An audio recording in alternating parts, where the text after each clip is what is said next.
Hello दोस्तों, मैं हूं आपका दोस्त जिज्ञासी इंडियन और आज की वीडियो में हम देखेंगे एक बहुत ही इंटरेस्टिंग सवाल का जवाब। अगर आप वॉच शब्द को गूगल करेंगे तो आपको मोस्टली हर वॉच की ऐड में दिखेगा एक ही टाइम। दुनिया भर के लोगों ने इस टाइम को डिकोड करने के लिए अपनी एड़ी चोटी का जोर लगा लिया, बट आज मैं आपको बताने वाला हूँ घड़ियों की एडवर्टीजमेंट में 10-10 का असली रीजन। सबसे पहली मिथ जो कुछ लोगों ने इस 10-10 की थ्योरी के बारे में फैलाई हुई है वो ये है कि 10-10 का मतलब है 10 अक्टूबर, जिसे लोग जबरदस्ती इंटरनेशनल वॉचेस डे बुलाने लगे।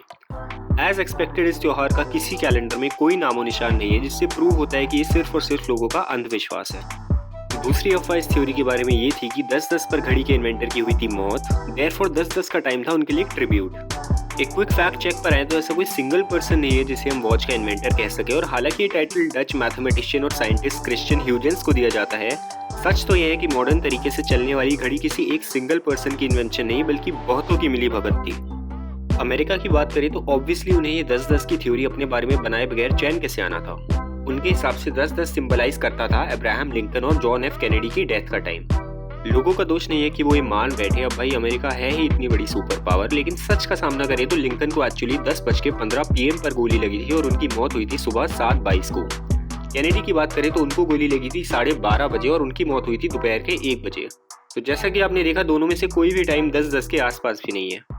इस थ्योरी की अगली अफवाह की बात करें तो कुछ लोगों के हिसाब से 10-10 वो टाइम था जब अमेरिका ने जापान के हिरोशिमा और नागासाकी पे गिराए थे न्यूक्लियर बॉम्ब। यहाँ पर भी एक क्विक फैक्ट चेक करें तो हिरोशिमा पर बॉम्ब गिरा था 6 अगस्त 1945 के सुबह 8:15 बजे और नागासाकी में बॉम्ब गिरा था 9 अगस्त 1945 के सुबह 11:02 बजे।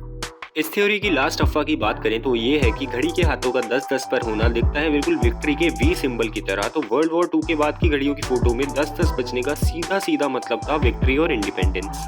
इस थ्योरी के झूठ होने का ज्यादा सबूत तो नहीं है, तो हो सकता है ये थोड़ी बहुत सच ही हो। फाइनली आते हैं इस गुत्थी के असली समाधान पे। तो मोस्टली जो भी ब्रांड्स अपनी घड़ियों की एडवर्टाइजमेंट डालते हैं वो अब तक बताए गए किसी भी रीजन को नहीं मानते हैं, बस बिना सोचे समझे रूल्स को फॉलो कर लेते हैं। बट इसका असली रीजन है कि 10-10 बजने पर घड़ी का आवर, मिनट और सेकंड हैंड कुछ ऐसी पोजीशन में होते हैं जिससे घड़ी के डायल का हर एलिमेंट क्लियरली दिखता है, क्योंकि 10-10 पर घड़ी का कोई भी हैंड आपस में ओवरलैप नहीं करता। कंक्लूजन पे आए तो इस 10-10 की थ्योरी का सिंपल आंसर है एस्थेटिक्स और क्लैरिटी।